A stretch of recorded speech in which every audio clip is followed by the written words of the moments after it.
extraction of iron in the blast furnace. Iron's a very important material. It's used in construction and many other industries. You can make steel out of it. It's extracted from the ground in the form of hematite. Don't confuse that with any other ores. Hematite. Hematite is the common name for iron 3 oxide, which is Fe2O3. It is a compound of iron and oxygen, which means that it is an ore. It is a lovely rusty red color. You may know that iron 3 compounds make a rusty red color. It's not very useful on its own. You can't take hematite and do anything with it. It's brittle, it falls apart, it's dusty. In order to make it useful, we have to extract the iron from it. How do we do that? Well, we use something called a blast furnace. Now, the blast furnace, as it might sound, is a very hot container into which we put the raw materials that are necessary for these reactions.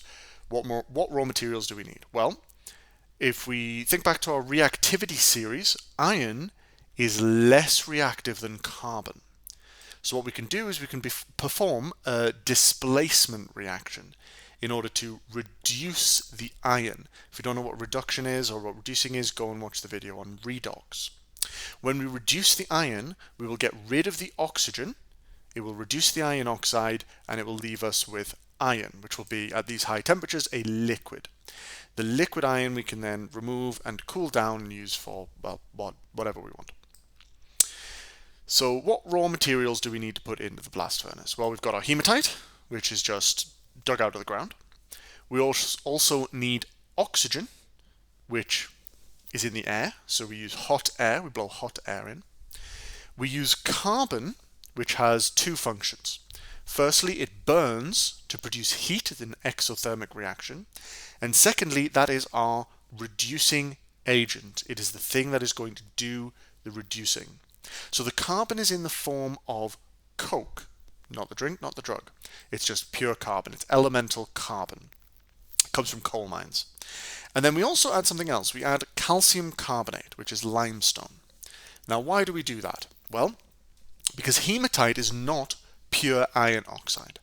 It has some impurities in it. And the purpose of the limestone is to remove those impurities. Okay, so if we have a look at the blast furnace, it's a large tower, big tower made of metal, and we heat it from the bottom. It's very hot, I don't know how hot, 900 degrees I think, degrees Celsius. We put all of our raw materials in the top, except for air. Air gets blown in at the bottom, and it's hot air, and that is going to rise up through the rest of the material that's in there and cause the reactions to happen. At the end of our reaction, we have some waste gases left. We've got nitrogen from the air, and we also have carbon dioxide, which we'll see how that gets produced in just a minute. We also have the lovely liquid iron at the bottom of the blast furnace, which we can just open up, take it away to cool it down, and use it. And then what we've also got is we've got something called slag. Slag is the name for the removed impurities. It is less dense than the iron, and so it floats on the top. Its chemical name is calcium silicate, CaSiO3, and we'll talk about how that is formed in just a moment. It's not that useful. It's used for road building and some other industrial purposes, but it is a waste product. So what are the chemical reactions that need to take place? Well, firstly, we need to reduce the iron oxide to iron. So how do we do that? Well, we need carbon monoxide. We don't add carbon monoxide, it's toxic. So to get that, what happens is we have the incomplete combustion of carbon with oxygen, as shown here. Firstly, the carbon will react with oxygen to form carbon dioxide. That is an exothermic reaction, which will release a lot of heat. Secondly, it will further react with more carbon to produce carbon monoxide. So it is incomplete combustion. That carbon monoxide will then react with the iron oxide in order to make iron. It's displacing it, it's reducing it, taking away its oxygen. At the end, we end up with carbon dioxide, which is the waste gas, not very environmentally friendly, but it is a waste gas. It's released into the atmosphere. We've got our iron, excellent. So we still need to remove our impurities. The majority of the impurities in hematite are in the form of silicon dioxide. the common name for silicon dioxide is silica or sand. So it's really just sand. So how do we get rid of that? Well, that's where the calcium carbonate comes in. As you probably know, calcium carbonate undergoes thermal decomposition at high temperatures, which means that it breaks down into calcium oxide and carbon dioxide. There's some more greenhouse gases. That's the way it is.